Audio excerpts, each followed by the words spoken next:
but it's for us to just get nuggets about what we can learn. All of us have a story, right? Sure. This is my story. What was your growing up like? Well, I don't know about yours, but mine was certainly a roller coaster. You see, I was born in Diepsloot. Diepsloot is a township that is in the north of Johannesburg. It was established in 1995, the same year our national rugby team won the World Cup. While people were celebrating and obviously the Rainbow Nation, in Diepsloot, people were actually forcefully removed from where they lived and dumped in a place which at the time was in the middle of nowhere. There was no infrastructure.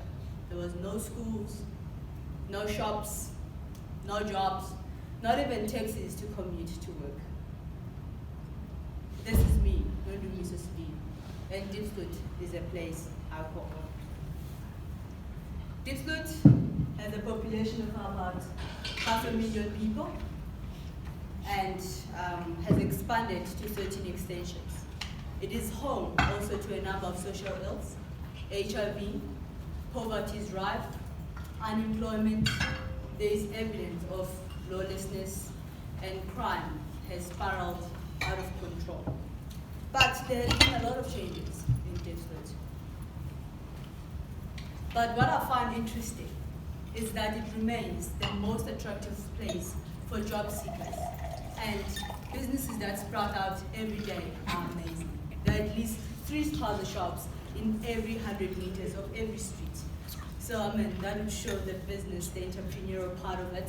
And I would be tempted to say that we represent every African nation is represented in Diepsloot. Hence, we have come to affectionately call it Little Africa. This is me when I was 3 years old. How old is I was in the reception area in Extension 1. I refer to this moment because at this time, I had a wonderful moment with my friends. I had 2 friends. They were twins. One was Enoch and one was Innocent. So at this part of the time, one drove me in a wheelbarrow. So I suppose I thought I was the queen, because obviously I've been driven by kings, I think. And then I started jumping and dancing in a wheelbarrow. Well, you normally know what happens. Another moment I was off the ground, wailing, crying, and I had a scar under my nose. This is the scar that reminds me what Diepsloot once was. Hence, there's been a lot of changes since then. My friends came one day to visit our house, and they brought a fish in a jar. I was intrigued. Where did you get it? And they pointed to a stream just 100 meters from my house. I thought, wow, what a beautiful creature that is. And later I found out that there were people literally who were fishing for bigger fishes down the stream.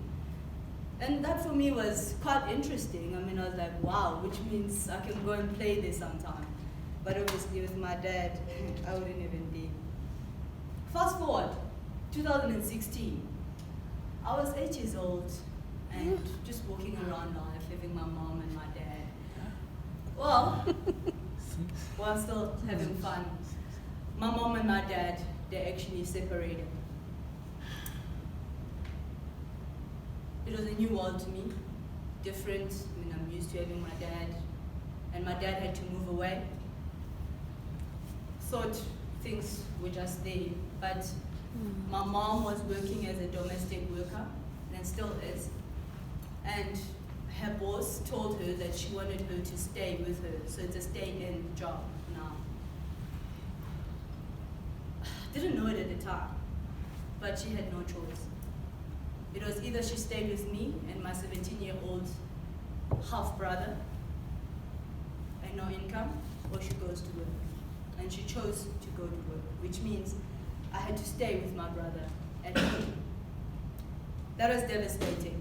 As you can tell, now I don't have both parents. My brother has turned to be someone I don't know. I can't say dad. Well, I mean, saying brother is another thing because I mean, I just expect you to be my friend. Now you have to reprimand me. That is different. Well, there are some packs, I would say, in not having parents around. You can get away with a lot of stuff. You know? So I had friends at the time, and we were bored, and an idea came up. You know, it's like, what can we do? And we spotted a puzzle shop. Want to get some candy. Don't have money. Okay, so here's the plan. Came up with the plan. So there was a signal that is supposed to happen. You know, happened. Worked once, twice. Unfortunately, on the third time, I messed up. I didn't look for the signal. I thought I got this. Then this happened.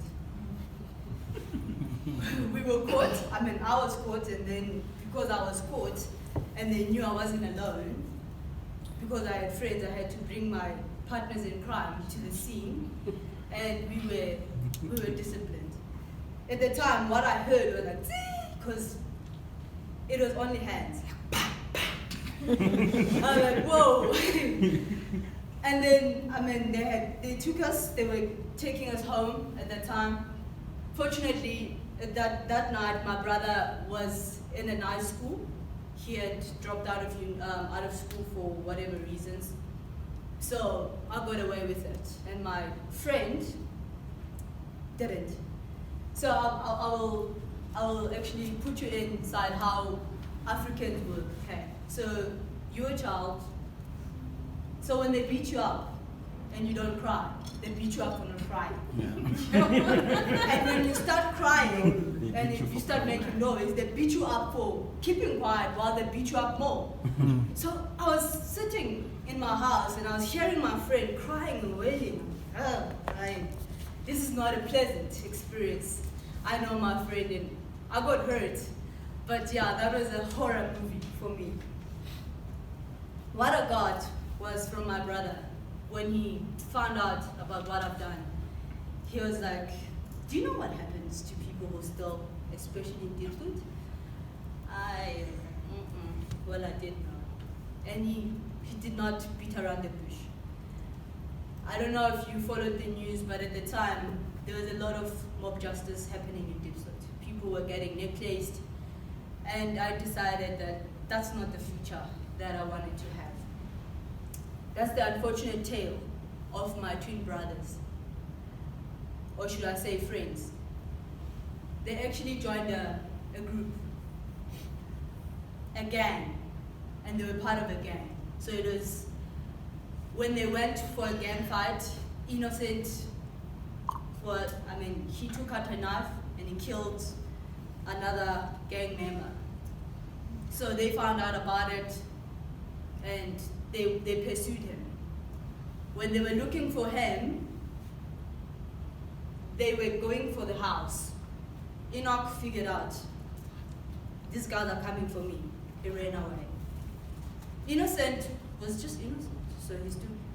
Unfortunately, he was falsely identified and was killed.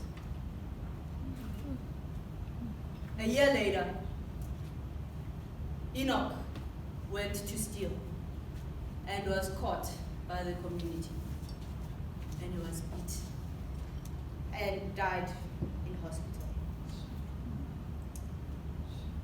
So this scar of mine reminds me of how a future of a typical Diepsloot child looks like, with such an environment and influence.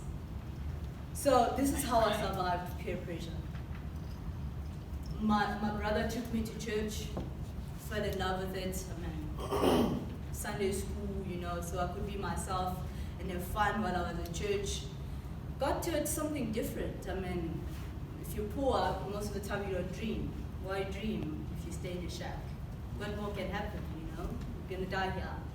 But when I got there, my pastor taught me to dream. You can have a better future, Started preaching hope. And thank God I was young and I wasn't stubborn. Started looking at the brighter picture and I thought, how would it look like? So I started separating myself from a lot of friends, although I did fall into temptation one or twice, but I was determined to change. After matric, I started to search. I did various stuff. I mean, what I also did, I had figured out that I love speaking. So I went and I did motivational speak part-time at a local radio station, Stud FM. And I taught kids after the 3-hour show. So we would have activities, homework, and I would teach them, and I would impart what is imparted to me. Hope, you can dream, there's a better future for you. You don't have to stay here all the time, while I was there with them.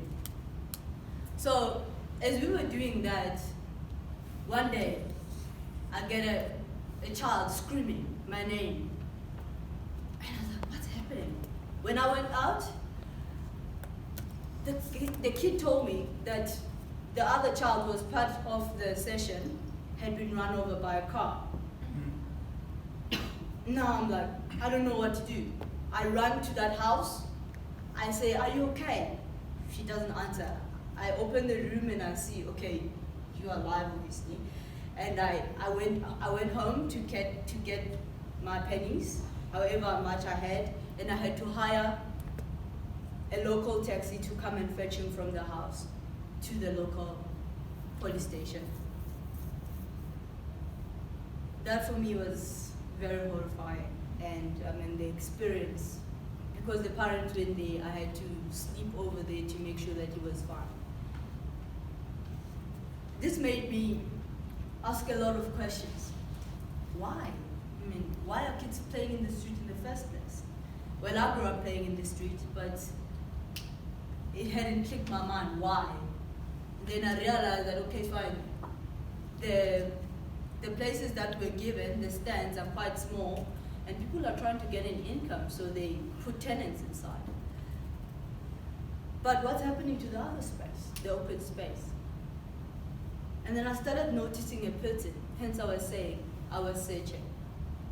I started noticing that there was illegal dumping happening by the stream in open spaces, and that kids could not play where they could play.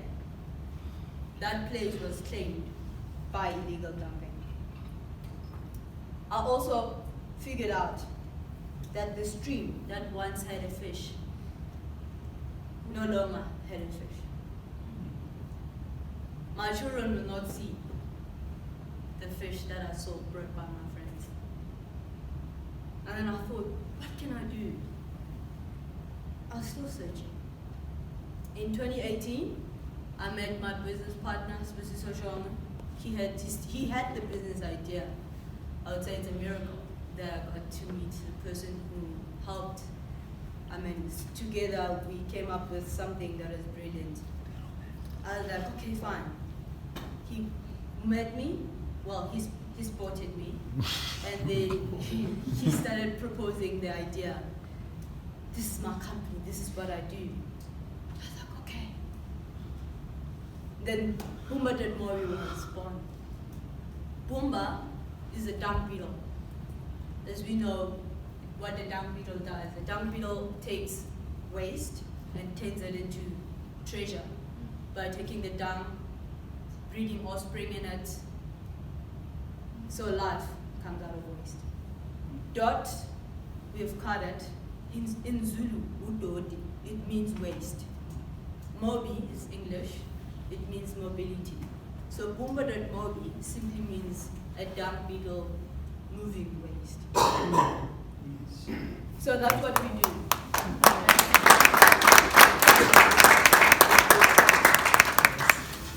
So yeah, this company, what it does, it's seeking to solve the issue of illegal dumping and irresponsible waste disposal that is facing I would say it's a nation, but currently we are focusing on Johannesburg.